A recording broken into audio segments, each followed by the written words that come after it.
JT Robinson. I grew up in Wilmot, Wisconsin. Came to Utah when I was 18 because I had to go to college, so I figured I might as well go out west. Went to Weber State, went to school 3 days a week, skied 4 days a week.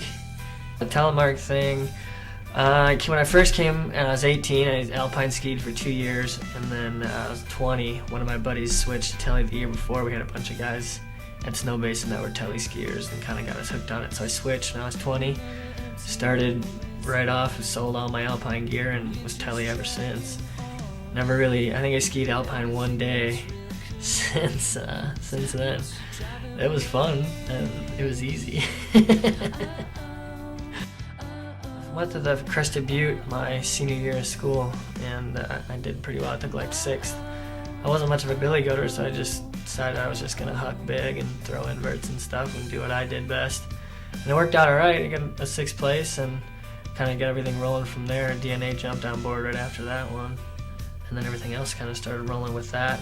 And it really all kind of started with the comp scene. I started just traveling around to comps, and then people I met at the comps doing different things. There are people I ended up working with in films and photos and all that other stuff too.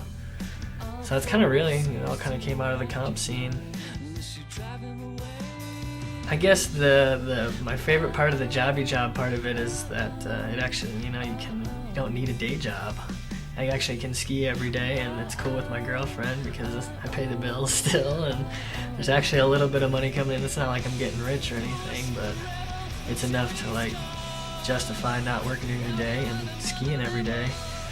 So just like anybody else, none of us are really getting rich actually being skiers. Most of us have other jobs and things I have to do in the rest of the season.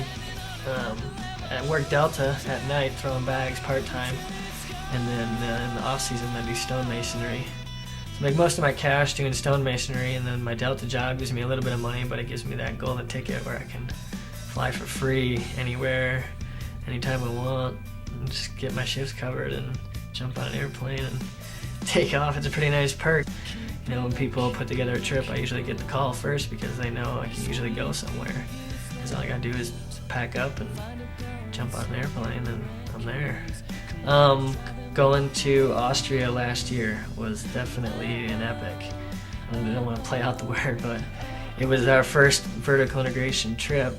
John laid out the logistics for the whole gig, and I liaisoned with the White Dream guys, and we got the whole thing rolling, and it ended up being me, John Gurry, Zach Houston, Dylan Crossman, and Steve Lloyd, photographer. Went over and hooked up with Loda Hofer and Martin Sokor of Austria, and they're the White Dream guys. So we went to their hometown, hooked up with them, and they took care of all the logistics on their end, got us tickets and everything. And it was nice. It was like it was a small town place that was really slow going. Like the areas we were skiing weren't far from the tram, and it was like if we were back in the States, these places would have been hit really hard. But here, like people weren't getting out there. It was pretty easy going. We were the only ones out there. Yeah, it was pretty nice. It was, I don't know, well, being with Martin and Lota, of course, they're all way into it, so we got a good vibe from them and their buddies, that are doing it.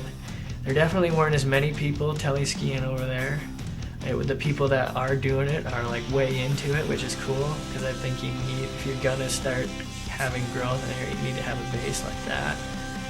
And I think once the free ride thing takes off more over there, which I think it is, I think that kind of Telly might be able to latch on to part of that movement with that. But we'll see, people just gotta fall in love with the turn, kind of. It takes time, I guess.